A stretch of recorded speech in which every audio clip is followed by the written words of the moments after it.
bagaje de celebraciones que Dios entregó a su Israel, a su Quejilá, a su eclesía, que educan, anuncian y aclaran acerca de los planes que Él tiene para momentos específicos. O sea, hechos que marcan la historia y a la vez van guiando a su pueblo. Sin embargo, entre el tradicionalismo judío y el institucionalismo cristiano, han surgido preguntas que repercuten hasta hoy. De celebrarse estas fiestas, ¿qué tradición sectaria se debe seguir?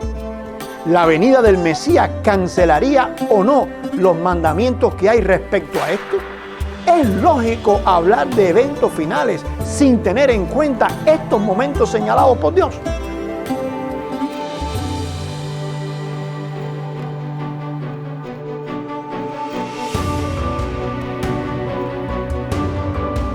Uno de los grandes dilemas que ha tenido el cristianismo es tratar de entender la Biblia a partir del contexto del que lee y no a partir del contexto del que escribió. Este es un texto con una verdad que hace reflexionar mucho.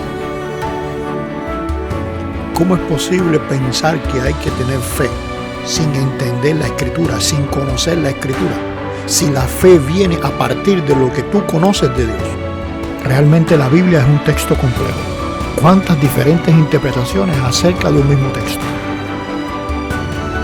El contexto cultural en que se escribe un texto va a definir gramaticalmente a dónde apunta la palabra.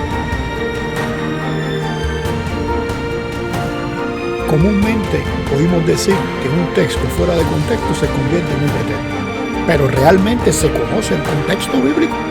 Hola, yo soy Liber Aguiar y hoy te quiero hablar de los Moadim. Nos encontramos en el cuarto episodio de esta octava temporada de la Biblia bien leída. Y vamos a terminar esta temporada hablando de una palabra que muchas veces es muy mal interpretada o mal vista, principalmente en aquellos que leen el texto bíblico y que tal vez no tienen una visión clara acerca de lo que esta palabra está expresando, que es la palabra escatología.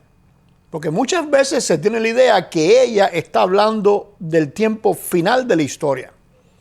Pero cuando se menciona la palabra escatología, que tiene que ver con el tiempo del fin, más bien lo que se está refiriendo es al fin con respecto a un punto, a un suceso en específico. Por ejemplo, cuando los apóstoles estaban sentados frente a Jesús y éste enseñaba acerca de la destrucción del templo de Jerusalén, pues para ellos eso era futuro. Sin embargo, el profeta Isaías, siglos anteriores, había anunciado el nacimiento del Mesías. Ese nacimiento del Mesías anunciado por Isaías es pasado para los apóstoles. Sin embargo, la destrucción de Jerusalén que Jesús le está enseñando, pues es tiempo futuro para ellos. Si en medio de esa ecuación aparecemos nosotros, pues entonces lo que Isaías dijo del Mesías no es presente, sino es pasado. Lo que Jesús dijo del templo no es futuro, sino también es pasado. Sin embargo, cuando Jesús habla de su segunda venida, pues entonces es futuro para los apóstoles y es futuro también para nosotros. O sea, que la palabra escatología no siempre va a estar haciendo referencia a sucesos futuros en la historia, sino que van a ser futuros para el punto o para la referencia a la cual se está haciendo referencia. Entonces, hay escatología que ya se ha cumplido, hay escatología que se está cumpliendo en estos momentos y hay escatología que será al final de toda la historia. Entonces, cuando se está analizando gramaticalmente un texto bíblico, debemos entender si la escatología que está haciendo referencia es una escatología para el futuro tanto del escritor como de mí, o si es una escatología que es solamente futuro para el escritor y puede ser un pasado para mí, o puede ser un presente para mí. La pregunta que nos aclararía ante cualquier análisis textual acerca de este tema sería: el final con respecto a qué y a quién se refiere. En este sentido, los Moadim representan y aclaran este concepto de escatología múltiple que hemos estado explicando hasta ahora. Porque cada Moed tiene una celebración específica en el calendario, pero a la vez se va a repetir como parte de un ciclo constante cada año. Por ejemplo, usted tiene la Pascua que celebró este año, pero también tiene la Pascua que va a celebrar el año que viene y tendrá diferentes Pascuas que estará celebrando hasta el final de la historia. Veamos varias razones que hacen especial a los Moadim como parte precisamente de sucesos escatológicos. La primera razón es que ellos no son la consecuencia de un sistema de expiación que se entregó al hombre en el monte Sinaí hasta que viniera el Mesías, sino que los Moadim vienen desde la eternidad. Y esto es muy claro a través de determinados textos bíblicos, solo que en determinadas ocasiones las traducciones nos lo opacan un poco. Y aunque vimos un pasaje en Génesis 1:14 que nos muestran cómo los Moadim son creados en el momento de la creación, o más bien son anunciados en el momento de la creación, porque no fueron creados los Moadim, sino que lo que se creó fueron los astros que iban a servir de señales para esos Moadim. O sea que los Moadim vienen de una eternidad, y es lo que vamos a ver a través de una comparación de dos pasajes.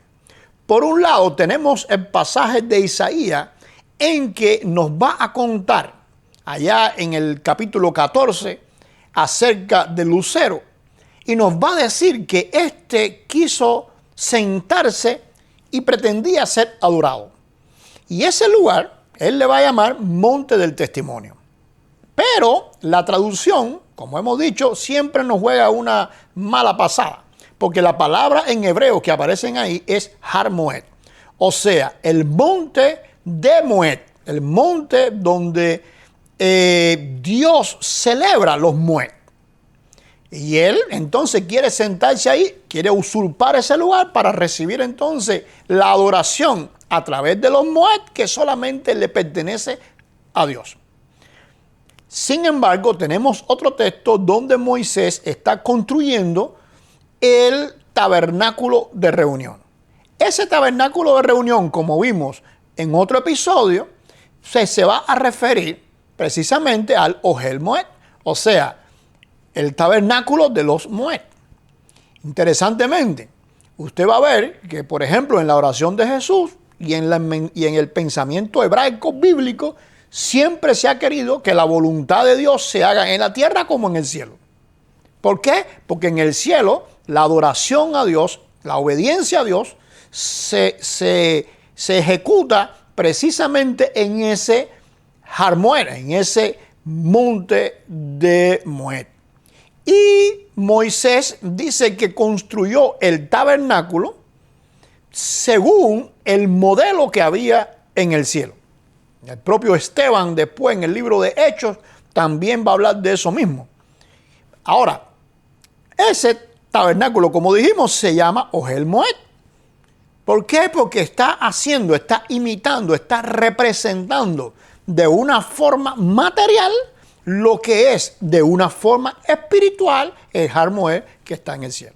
De esto podemos entender que los Moadim, como parte de un anuncio escatológico, pues van a preparar, a enseñar y a aclarar acerca de la eternidad. La segunda razón que hace especial a los Moadim es que ellos, por ser eternos, no son en sí mismos un rito. O sea, que los Moadim no se celebran porque tienen un rito o tienen una forma de hacerse que es lo importante, sino que se celebran en una expectativa de la persona ser fiel a Dios, de la persona aprender de Dios, de la persona nutrirse de ese encuentro con el Señor. Veamos un ejemplo que Esdras, el escriba, nos cuenta. Celebraron asimismo la fiesta de los tabernáculos como está escrito.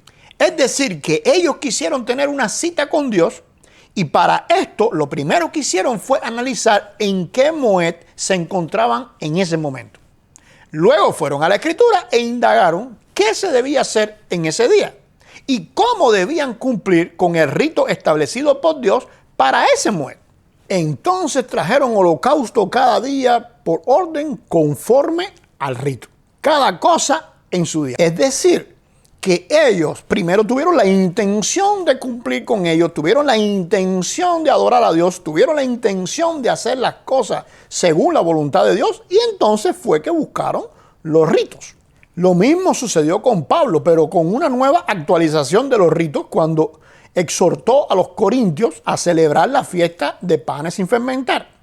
Fíjese cómo dice: ¿no sabéis que un poco de levadura leuda toda la masa? Limpiaos pues de la vieja levadura para que seáis nueva masa sin levadura como sois. Con esto Pablo estaba incorporando algo que hasta el momento no era parte del rito de este Moed, que había sido solo el quemar la masa de harina fermentada que se hallaba en una casa.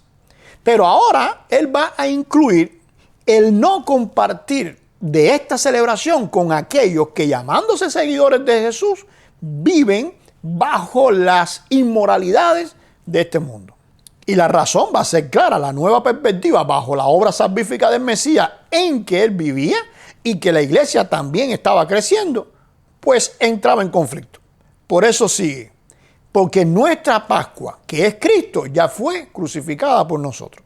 Entonces, como había dicho antes, deja establecido como apóstol de Jesucristo que celebremos la fiesta no con la vieja levadura, ni con la levadura de malicia y de maldad, sino con panes sin levadura, de sinceridad y de verdad. La tercera razón que hace especial a los Moadín es que ellos también, por ser eternos, cruzan transversalmente toda la historia. En una forma simple y a la vez necesaria, ellos nos recuerdan el pasado y nos guían en el presente. Pero también, analizándolos en una forma compleja, nos van a confirmar su cumplimiento, que es escatológico para un tiempo pasado, pero tiene un cumplimiento hoy en nuestro presente. E interesantemente, a la vez, vuelven a convertirse en anunciantes de hechos trascendentales para nuestro futuro, que entonces sería escatológico para nosotros.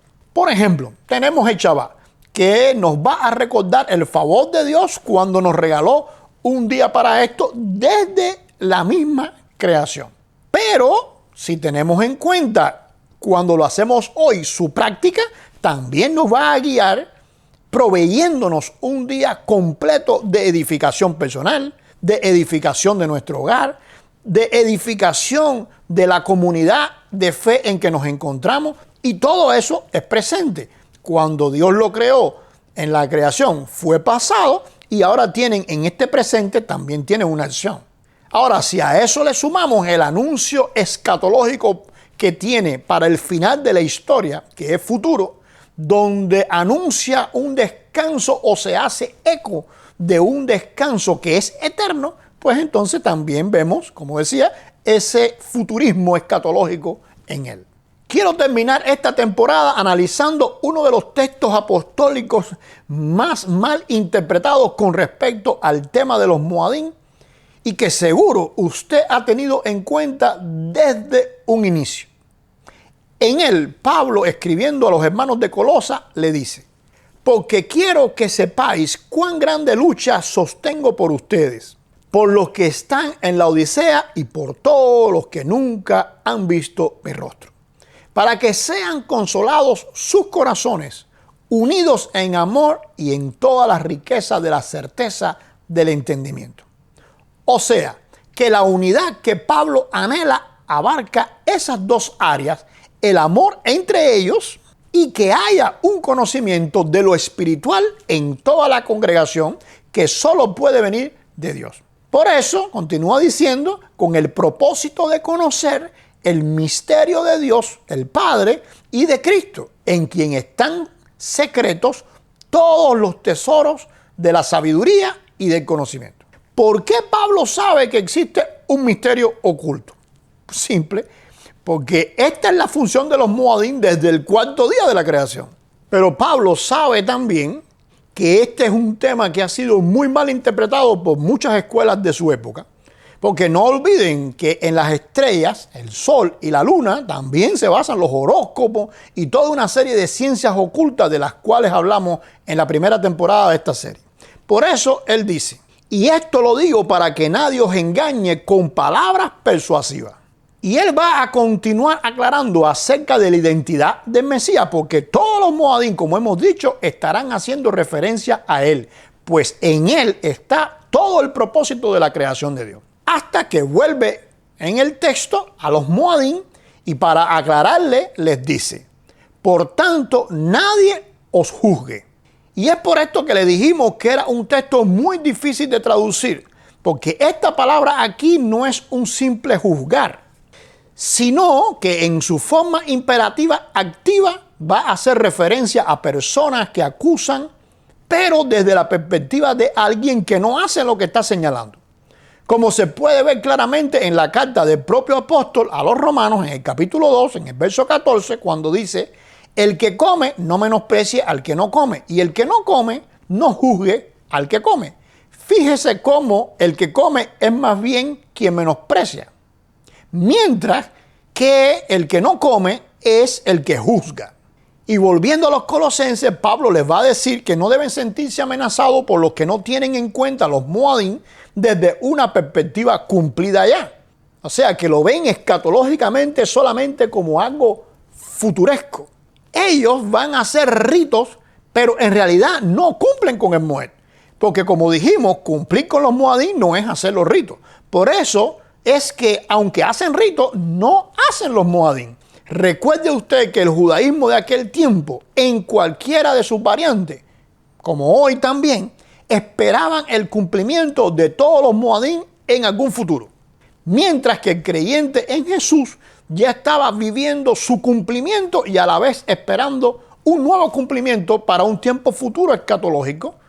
Entonces Pablo va a continuar diciendo que no se dejen juzgar en comida o en bebida o en cuanto a días de fiesta, ahí están los moed, luna nueva o día de reposo. Y todo esto está hablando de aquello que explicamos en la cuarta temporada acerca de los juquín, porque va a incluir comida y bebida y dentro de ellos pues tiene señalado a los moadín que son el resto. Y él va a seguir diciendo, todo lo cual es sombra de lo que ha de venir. Y aquí viene ya una mala interpretación de la mayoría y no mucho de la traducción, porque muchas veces el lector bíblico, cuando tiene una palabra delante, va a estar buscando significados y etimología, y todos estos significados y etimología vienen de la cultura griega. Sin embargo, usted tiene que tener en cuenta que la persona que está escribiendo el texto bíblico tiene un pensamiento hebraico, como hemos explicado en otras temporadas. Así que tiene que buscar ese significado no tan solo en el griego, sino también en esa cultura. Así que estos intérpretes tienen que tener en cuenta muy claramente cuando usted está leyendo el texto bíblico lo que Jesús explicó en una ocasión. La salvación viene de los judíos. No es porque solamente todo el proceso salvífico que ocurrió a través de ellos, sino también porque tenemos que entender la cultura de ellos, porque la salvación viene de ahí. Y esa cultura y todo lo que han transmitido, aunque nos ha llegado en una lengua griega, no podemos mirarlo en la etimología griega, sino en el pensamiento hebraico. Entonces, si queremos entender esto, tenemos que tener como referencia las traducciones y los escritos griegos. Por ejemplo, la Septuaginta, las traducciones de Teodosio, Símaco y Aquila, los textos griegos de Qumrán, los escritos de Filón y de Josefo, y a partir de todo eso, mirar dentro del pensamiento hebraico, dentro del pensamiento judío, ¿a qué se refiere la palabra sombra? Cuando hacemos esto, nos vamos a dar cuenta que ella va a tener un uso muchas veces figurado que hace referencia a la sombra que protege, que guía y que va siendo una especie de cobertor. Y que esa sombra, bueno, la sombra buena es Dios, la eterna. Por ejemplo, usted tiene el Salmo 57, en Lamentaciones capítulo 4 en el verso 20, en Isaías 32:2, en Ezequiel 17:23. Cuando usted analiza eso, se va a dar cuenta que Pablo lo que está diciendo aquí es que todos esos mandamientos que fueron creados por el propio Dios, porque si fueron creados por Dios, usted no puede desecharlos. Y si fueron creados antes de que Dios hiciera la ley en el monte Sinaí, no puede pensar que ellos son consecuencia solamente del monte Sinaí. Entonces usted se va a dar cuenta que Pablo lo que está diciendo es que ellos son sombras que protegen y guían para entender el misterio de lo que él ha venido diciendo en el propio texto acerca del Mesías y acerca de Dios. Además, vamos a encontrar otro detalle en el texto, y es que ese verbo melotón no se puede traducir como que ha de venir, porque es un participio presente y no futuro. Por eso, él sigue diciendo que eso que ha venido es el cuerpo de Cristo. Y ahora vemos que se armoniza más con todo el mensaje bíblico, pues aunque Cristo vendrá y debe ser una de las causas por las que Pablo quiere que ellos estén claros de los misterios, pero también sabemos que su obra y todo el propósito divino se basa en la salvación, que fue en su primera venida, como ya sabemos.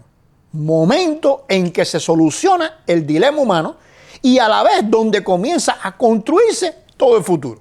Entonces Pablo, después que ha tenido esta aclaración, continúa diciendo: nadie os descalifique para recibir el premio. ¿Quiénes?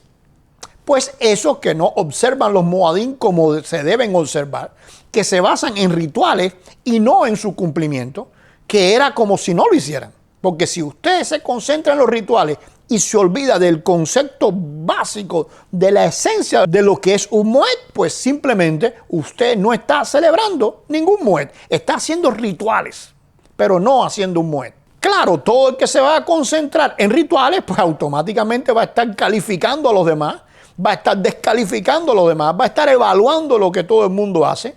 Ellos se van a convertir en tropiezo para quienes necesitaban entender los moadín y a la vez seguir entendiéndolos para su próximo cumplimiento escatológico. Y luego, en otra traducción difícil del texto, que está muy lejos de hablar de una afectación a la humildad o de una adoración a los ángeles, Pablo va a continuar diciendo: nadie os descalifique del premio deseado, pues la palabra selón significa desear, decidir, propósito y disfrutar. Y por otro lado, en el griego koiné no hay comas, así que esa coma que algunos ponen, más bien lo que hace es cambiar la idea que conecta este participio con el verbo imperativo que le precede. Por eso lo que debe decir es: nadie os descalifique del premio deseado.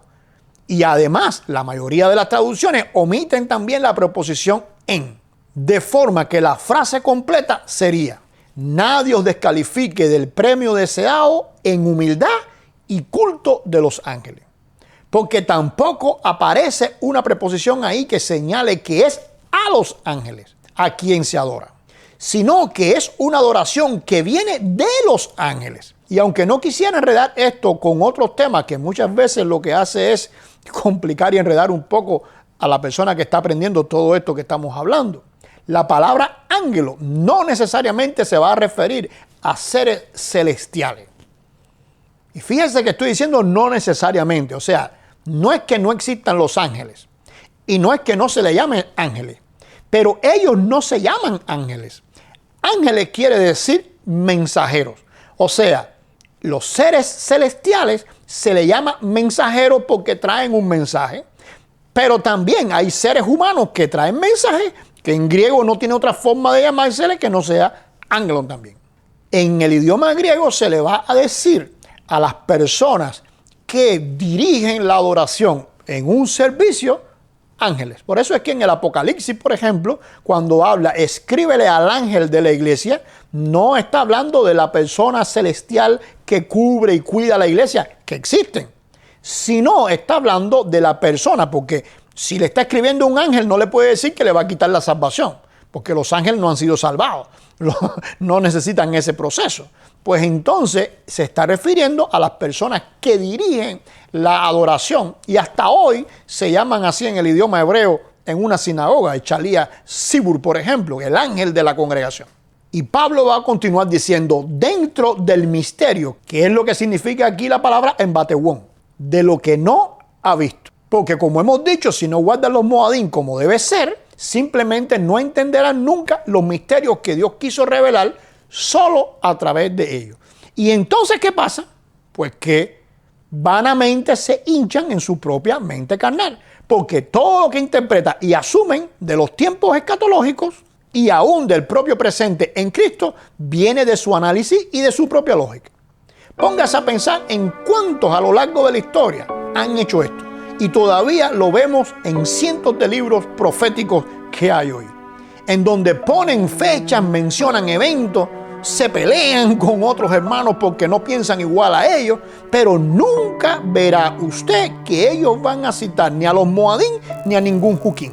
Sé que a la altura de todo lo que hemos dicho, usted espera que comencemos a explicar cada uno de los moadín, pero este es un tema que es demasiado extenso. Por lo tanto, vamos a dedicar una serie de temporadas para hablar de cada uno de ellos. Por ejemplo, vamos a dedicar una temporada para el Shabbat, vamos a dedicar una temporada para los moadín de primavera y otra temporada para los moadín de otoño. Dios le bendiga y le esperamos en la próxima temporada de la Biblia Bien Leída.